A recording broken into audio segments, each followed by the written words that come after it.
Join me now from New York City, founder of Geltrude and Company, Dan Geltrude. Dan, thank you so much for joining me. Dan, I almost spit out my coffee this morning while I was listening to Biden trying to explain to us how this $3.5 trillion package is going to cost $0. Like, I'm laughing, but also I'm like crying inside because these people, I mean, are they serious? Like, do they think we can't do the math here?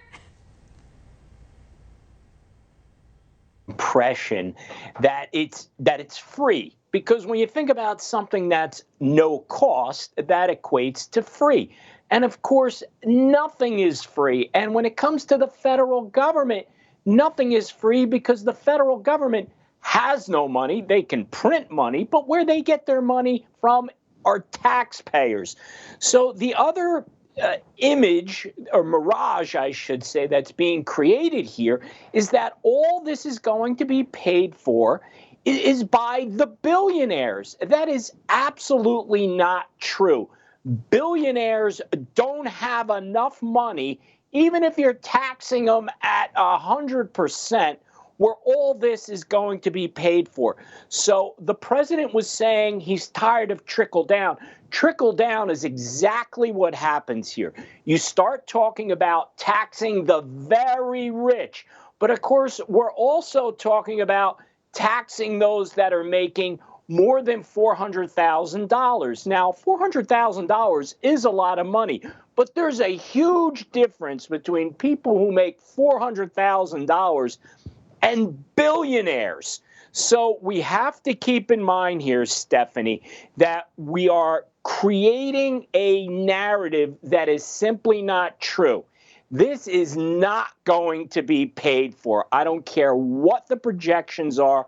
Ultimately, we're going to run short, and that means one of two things, or both. It will mean more taxes beyond those that are rich, or two, the government will have to borrow / print more money in order to pay for all this spending. Yeah, and of course, infrastructure is important, and most conservatives support that. But we want to make sure that money is being spent on actual infrastructure, and they have all of these other little side things that really have nothing to do with it. It's just a complete and total waste of money. So, as House Speaker talks about revising the bill, they need to do a lot of revising.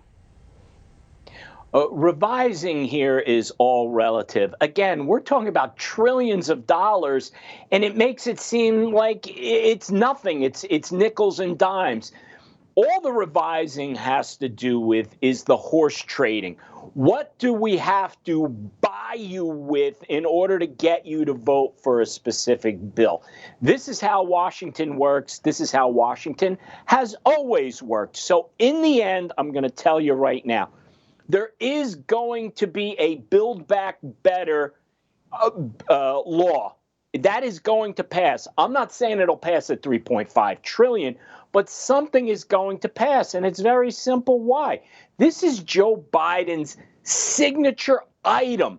All of this infrastructure and social welfare, all that is coming. It has to pass. And with both houses being controlled by Democrats, it ultimately is going to pass, probably much smaller, but still trillions of dollars. Taxpayer money, by the way. Yeah, and then when Biden says that it's going to cost $0, maybe for him, because we're learning, according to a new report from the New York Post, that Biden could owe as much as $500,000 in back taxes. I don't know what that exact number is, Stephanie, and it's hard to really tell because this is a little bit of a gray area. But let me tell you what he did here. So over a 2-year period, he had made approximately $13 million. And instead of taking that $13 million as compensation, like people have a job and they get paid, in this case, $13 million, they would have to pay the Medicare taxes on that money. What Joe Biden did was he had that money pass through what's called an S corporation, which is a tax vehicle. And with S corporations, what happens is you get taxed on Medicare in what is reasonable wages. So that right there creates a little bit of a gray area. Now, what he did is he took a certain amount of that compensation as reasonable, and the rest would be considered distributions. Distributions are not subject to Medicare tax, and that's what this issue is about. The question becomes, well, Mr. President, why wouldn't have all that money been considered compensation, and therefore you pay Medicare taxes on all the money you made? And of course, the irony here is that he's middle-class Joe making $13 million. That's another story. But why does everyone else have to pay their fair share? And when there is a loophole, he took advantage of it. Nothing wrong with that, but then don't go tell everyone else they have to pay their fair share. Yeah, no, it's so true. Like, all of these people that are for raising taxes are like the super rich who, by the way, somehow figure out a way to like not pay very much in taxes. So they're definitely not paying their fair share. And then I remember, you know, when President Trump was in office, they were all dinging him. They're like, oh, he didn't pay his fair share in taxes. Like, Trump admits that he was using the loopholes. Like, he wasn't hiding that, and he was just exposing all of the rich people and what they do. So he was taking advantage of what was there, and all these same people do the same thing.